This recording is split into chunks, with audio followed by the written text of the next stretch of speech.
St. Kitts and Nevis is in the midst of a 4-year project to catalogue the various species of animals, reptiles, birds, insects, bugs, flora and fauna located in habitats around the Twin Island Federation. The activities are part of a project headed by Claudia Drew. I'm the project coordinator for the St. Kitts and Nevis Conserving Biodiversity project.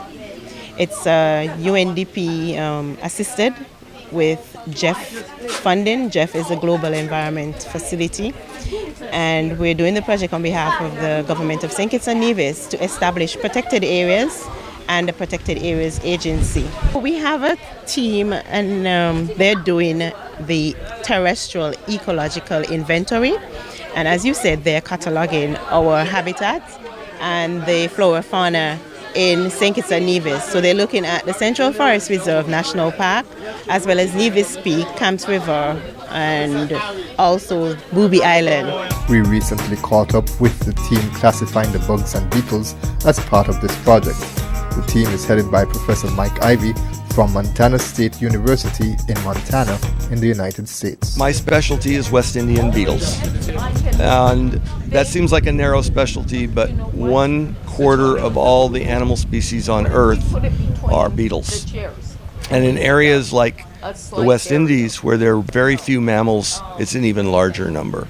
But we will be taking that information and putting it into the scientific literature and getting official scientific names on species and discovering what occurs here that doesn't occur anywhere else. And that requires a comparative look that is different than being a local look. So, for instance, this little beetle here, which occurs under everybody's trash can, didn't have a scientific name until last year. And it's now Diastylinus leewardensis. That is called a new species, but it's not at all a new species because everybody's seen that every time they move the trash can. And this species, however, is special because it only occurs in the northern Leeward Islands from Montserrat north. In all the world, that's its entire range. And even within those islands, it doesn't occur everywhere. It occurs in the drier lowland areas. And it is important because it cleans up organic matter that's on the ground and turns it back into soil. This team, incidentally, is the bugs and beetles team. The team prior to them being here was looking at the plants, and then we had another team looking at the reptiles and birds. Conserving Biodiversity project, it goes until 2018. It's a 4-year project, but this actual activity ends in November of this year. And I suppose the follow-up question would be then is that why should someone care about a project of this magnitude? You know, what type of bugs there are anywhere? I'm glad you asked me that one. Okay, why should you care? It's a matter of pride. We don't have lions and tigers and bears, but we have things that are very unique and that are very, very special on a global level. And those are not things that we have highlighted and talked about and taught the youth about so that they have pride in what occurs here. As a nation, St. Kitts Nevis is a member of the United Nations and has signed what's called the Rio Treaty for Biodiversity. As such, it's one of the world's nations that has committed to maintaining biodiversity, and their own biodiversity is maintained not only as a patrimony for their own nation, but it's a patrimony for the whole world. There is so much that occurs only in the region, and in fact only on this bank of islands from Statia to Nevis. And occasionally there are things that only occur on the top of one mountain. Nobody is able right now to really talk about those specialities. We can talk about a few lizards that are endemic and a few plants, and those are special. But when we get into the invertebrates, it's very, very important. And the total range of that species in the world may only be a few hundred hectares.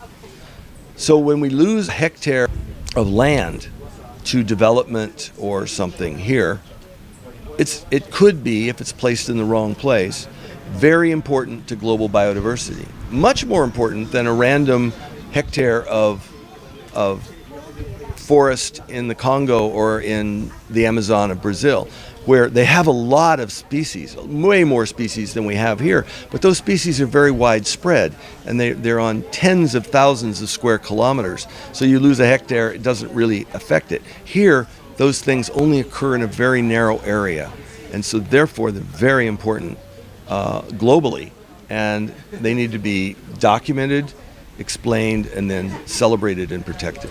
Okay. Tell me about your... So under the Conserving Biodiversity project, as I said, we're trying to establish additional protected areas. Currently, we have 3 protected areas in St. Kitts and Nevis, and incidentally, all 3 are on St. Kitts. So we have the Brimstone Hill Fortress, which everybody knows, that one was established for historical conservation. That is outside of our project's purview because it has its management structure in place already. However, of course, we have to acknowledge it as a protected area. And then we have the Central Forest Reserve National Park and the Royal Bastille Valley. The Royal Bastille Valley National Park is for the protection of our water source because, the aquifer is under there. And then the Central Forest Reserve is for the plants and animals. On Nevis, we'll have the Nevis Peak National Park and Camps River Watershed. There are 2 geographical locations, however, it's 1 protection. And then on the marine side, there will be the Sandy Point Marine Park, Keys Marine Park, and the Narrows Marine Park, in addition to Booby Island Nature Reserve. That makes public involvement in the program important. Environmental protection is not something that is readily embraced by a large segment of the population, and authorities have struggled to get action on basic messages such as conserving water or to clean up after using the beach. The organizers have a specific strategy to get their message across.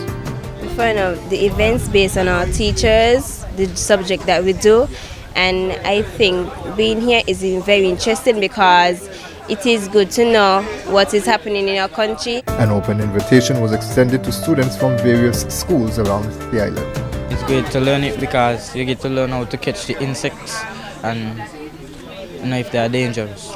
Kind of excited because I like to learn about the insects and stuff. I live in Toast, I like to learn about the same thing about me. Okay. So then tell me, what did you learn?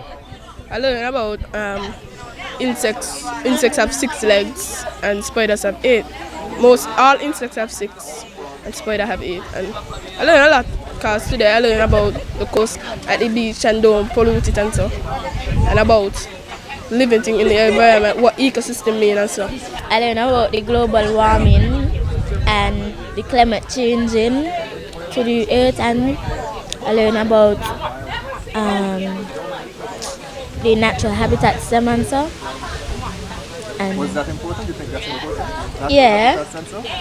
Why? Because we got to know where insects and other different animals live and how they does eat and and how they get along and so.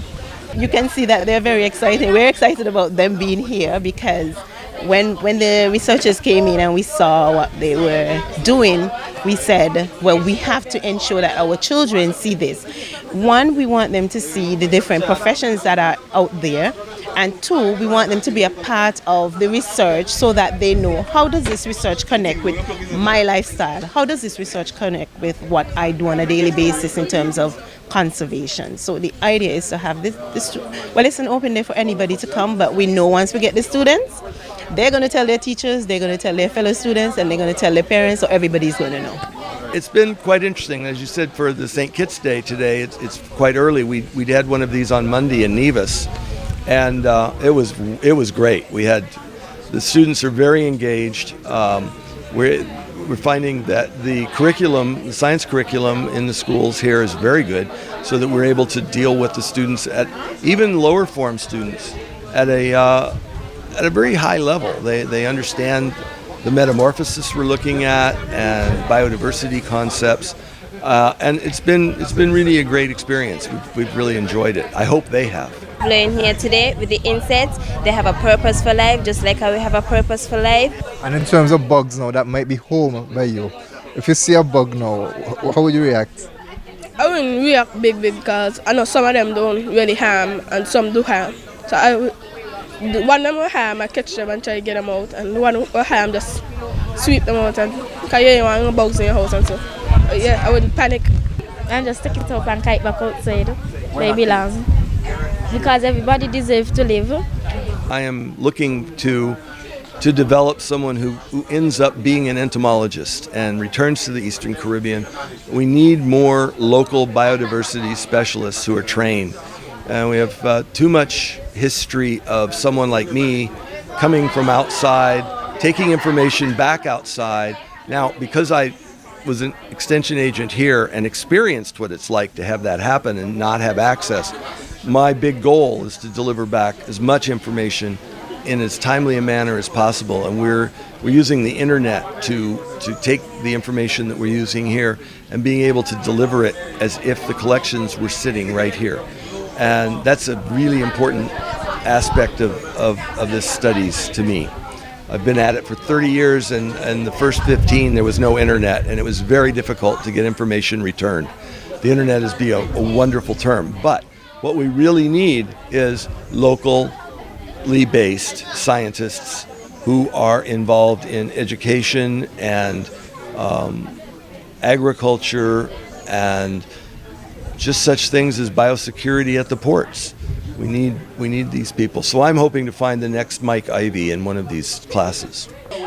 It's important for us to conserve our biodiversity because we have to ensure that we have measures in place against climate change and the impacts of climate change. And also for us to continue to have a pristine environment, because I think one of our main industries is tourism.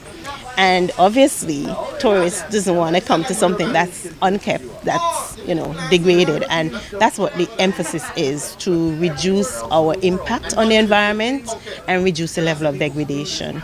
So the inventory is important so that we can know what we have, what is being threatened, what is a threat, and then how do we mitigate against these things and put conservation measures in place. Finally, what happens to the information after everything has been collected? When your work is finished, what happens next? Well, the physical specimens go into the West Indian Beetle Fauna Project collection, which is currently housed in Montana because I'm working on it.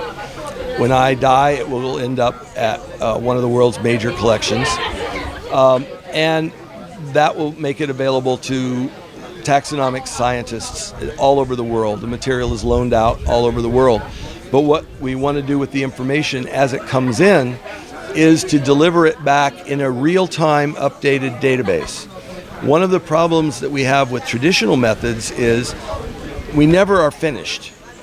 There's always more information that comes. And anytime you deliver a report, it becomes out of date the next day. So what we have done is we have joined in an effort with a very major database that's based at The Ohio State University. And all of the information goes into that database, where it can then be extracted as a locally based page. So there will be a St. Kitts Nevis page that can come up, and no one has to look at all the other world stuff. It's a specialized thing. And it will have access to all of the information about every species and even every specimen, where it's been taken, who identified it, where the specimen is, links to the name and those names to publications, so that people can have access to what used to only be available in a major museum and a major library. And then somebody at the ports who sees something coming in and they don't know what it is, they can look it up and they can know, oh no, that's okay, it occurs here, it's a native species, or that is not something we have to watch out for it. It is our hope that other outreach activities will take place, and this team comes back in May to do they're now doing the wet season, even though it's a bit dry, and so they'll come back to do the dry season in May. and we hope to repeat this activity both on St. Kitts and Nevis. We're asking you to get involved, find out more about protected areas, what are the purposes of protected areas, and how can I help in conserving the environment. Our office is located on New Street in the Department of Environment. You can call us, you can stop by, you can meet us on the street and ask us about how you can be involved in the project. We have park rangers as part of our project as well, and their role is to do maintenance and so on. So if you see the park rangers, just stop them and ask them, how are things going, what can I do to be involved, and what's next.